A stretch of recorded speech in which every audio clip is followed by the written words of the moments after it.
श्री स्वामी समर्थ. जय जय स्वामी समर्थ. ओम नमो भगवते वासुदेवाय पुरुषोत्तमाय. अधिक मास महात्म्य अध्याय 18.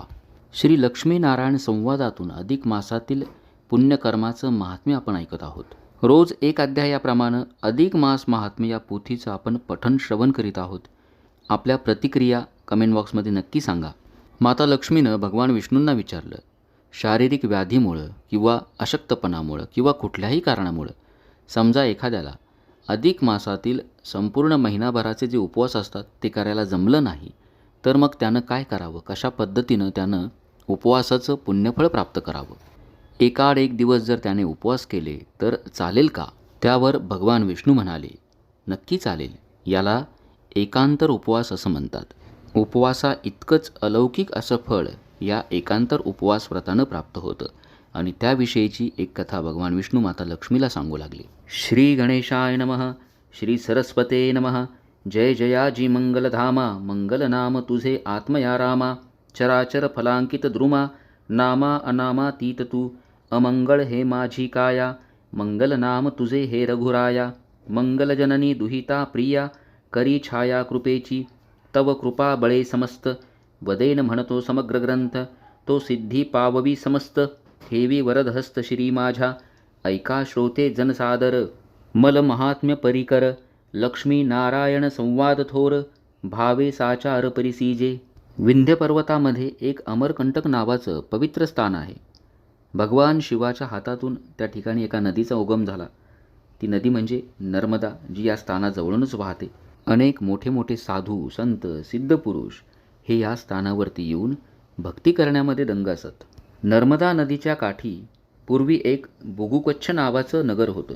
या ठिकाणी प्रत्यक्ष भगवान शंकर, पार्वती माता, भगवान विष्णू निवास करतात. यांच्यासोबतच अनेक देवदेवता या ठिकाणी निवास करत. अशा या तीर्थक्षेत्री कुशल शर्मा नावाचा एक ब्राह्मण अत्यंत विद्वान, ज्ञानी, सत्वशील, ज्योतिष कलेमध्ये निपुण या ठिकाणी राहत होता. त्याची पत्नी कुशावती, ती देखील सुंदर, पतिव्रता आणि धार्मिक वृत्तीची होती. या दोघांना एक सुंदर अशी कन्या, तिचं नाव मेधावती. 16 वर्ष सुरू होताच कुशल शर्मानं त्याच्या कन्येचा विवाह पद्मनाभ नावाच्या अनुरूप सुयोग्य मुलाशी करून दिला, जो सुंदर होता, वेदशास्त्र संपन्न होता. सालंकृत कन्यादान करुण अर्पिले कन्यारत्न. 4 दिवस सोहळा संपूर्ण. ब्राह्मण भोजन यथाविधी. काही एक दिवस श्वशुर मंदिरी. राहिलेसे ते सुंदरी. उभयता प्रीती पडी भारी. न सोडी ती एकमेका. क्षण एक वियोगे व्यथा. सहन होईना उभयता. तव दैव योग विचित्रता. न सोडी सर्वथा कवनाते.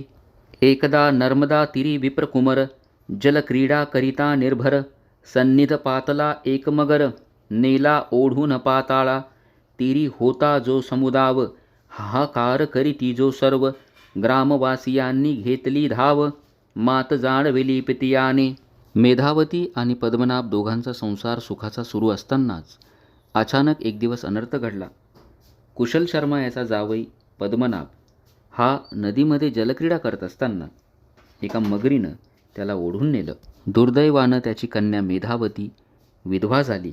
पित्यानं तिला आपल्या घरी आणलं. मेधावतीनं खूप शोक केला. आपल्या पतीच्या आठवणी काढून ती कसं तरी आपलं जीवन जगू लागली. काही दिवसानंतर एकदा असंच ती नर्मदा तीरी स्नानासाठी गेली असता त्या ठिकाणी तिने मल महात्म्य पुराण श्रवण केलं. तिच्या मनामध्ये विचार आला की मानव जो देह आहे तो क्षणभंगूर आहे. आपण एवढं सुखात संसार करत असताना आपल्या वाट्याला आलेलं हे दुःख मग नरजन्माचं सार्थक कसं करावं, आणि हाच प्रश्न तिनं घरी आल्यानंतर आपल्या वडिलांना विचारला. म्हणे ताता ऐक वचन.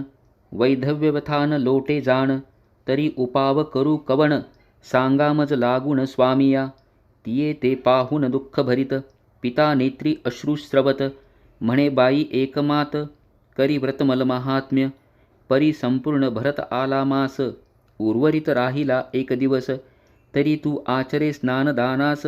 मौन नक्तास आचरावे. उपरी करू उद्यापन. यथाविधी ब्राह्मण संतर्पण. केलिया घडे महापुण्य. सत्य जाण शुभानने. कुशल शर्मा हा ब्राह्मण धर्मशास्त्र जाणून होता. त्यानं आपल्या कन्येला सांगितलं पुरुषोत्तम मासाच्या निमित्तानं एकाआड एक दिवस उपवास करणं, पुरुषोत्तम भगवान यांची पूजा करणं, ध्यान करणं, नामस्मरण करणं, स्नान करणं, दानधर्म करणं, यामुळं आपला जन्म सार्थकी लागेल.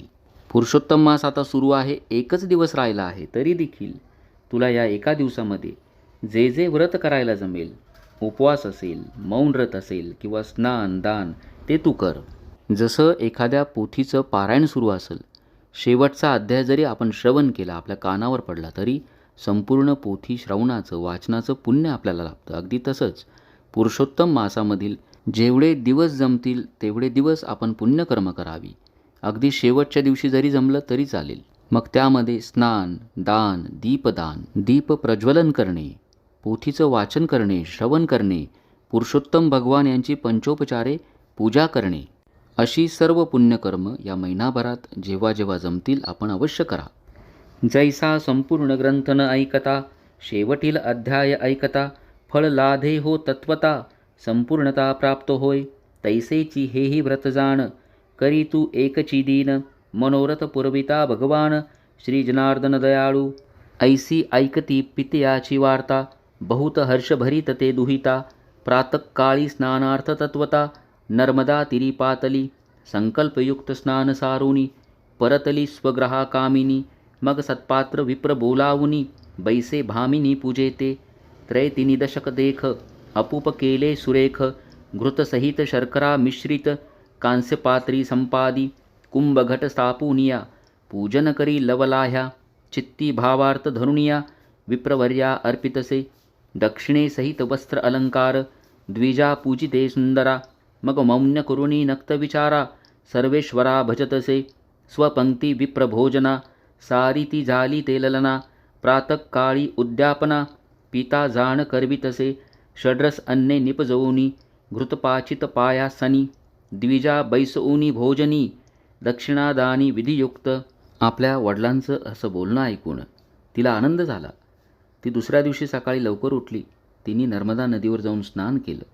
तिथून आल्यानंतर संकल्प केला आणि ब्राह्मणाला घरी बोलावून त्यांचं मनोभावे पूजन केलं. त्यांना कांस्यपात्रामध्ये शुद्ध तूप, साखर, फळे, अपूपवान, दक्षिणेसहित वस्त्र अलंकार इत्यादी पुरुषोत्तम भगवान यांचं स्मरण करून दान केले. त्या दिवशी तिनं उपवास केला, मौन व्रताचं पालन केलं, ब्राह्मण भोजन दिलं. त्यानंतर यथाशक्ती उद्यापन केलं, सवाष्णीची ओटी भरली. मोठ्या श्रद्धेनं तिला जेवढं जेवढं जमल तिनं यथाशक्ती हे सर्व पुण्यकर्म केलं. तिच्या एका दिवसाच्या या व्रतानं भगवान शंकर प्रसन्न झाले. ऐसे उद्यापन करुणी, भावार्थ बळे प्रसन्न शुळपाणी, विमान आले स्वर्गीहुनी, शिवगणी मंडित पै, घंटारव होता अपार, माझी शिवगण आणि किन्नर, वाद्ये वाजती अपार, सुरवर तटस्थ ठेले, ऐसे विमान उतरता भूतळी, दिव्यरूप केली ते बाळी, सर्वाम देखता उद्धरून गेली, आश्चर्य सकळी पै केले, म्हणती एक दिनीचा व्रतप्रभाव, तात्काळ उद्धरली पहाहो, ऐसा कृपाळू लक्ष्मी नाहो, लीला लाघवो दाखवितसे. शिवदूतांनी तिला कैलास पर्वतावर नेले. भगवान शंकर माता पार्वतीच्या समोर येताच तिने त्यांना नमन केले, त्यांचा जय जयकार केला. अनेक वर्ष ती कैलास पर्वतावर राहिली. अधिक मासामध्ये तिने जी पुण्यकर्म केली होती त्या पुण्याईच्या बळावर माता पार्वतीची खास सखी होण्याचं भाग्य तिला प्राप्त झालं. भगवान शंकर एकदा पार्वती मातेसहित विमान घेऊन वाराणसीला निघाले, तेव्हा मेधावतीला देखील त्यांनी बरोबर घेतलं. खिन्न अवस्थेत, वैधव्य अवस्थेत बघून पार्वती मातेला दया आली. ती भगवान शंकरांना म्हणाली, मग प्रार्थुनी विश्वनाथा, म्हणे हे सती वैधव्य व्यथा, न साहेची सर्वथा, निवारी कृपावंता हे, भोळा उदार कर्पूर गौर, देता झाला अक्षयीवर, अक्षयी सौभाग्य अपार, होऊ शंकर बोलिला, तैपासुनी नाम जाण, मंगळा गौरी ठेवी त्रिनयन, दिधले अक्षयी भुवन, स्थापिली जाण वारणशिये, तैपासुनी नाम विख्यात, म्हणती मंगळा गौरी सत्य, जनयात्रेसी जाती नित्य, घेती दर्शन आदरे, इतर देशींचे यात्रेकरी, जाती ते नमिती मंगळा गौरी, हे प्रचिती अद्यापवरी, सर्वत्र नेत्री देखती. पार्वती मातेची विनंती ऐकून भोळ्या शंकरानं मेधावतीला अक्षय सौभाग्याचा वर दिला आणि तिचं मंगळा गौरी असं नाव ठेवलं.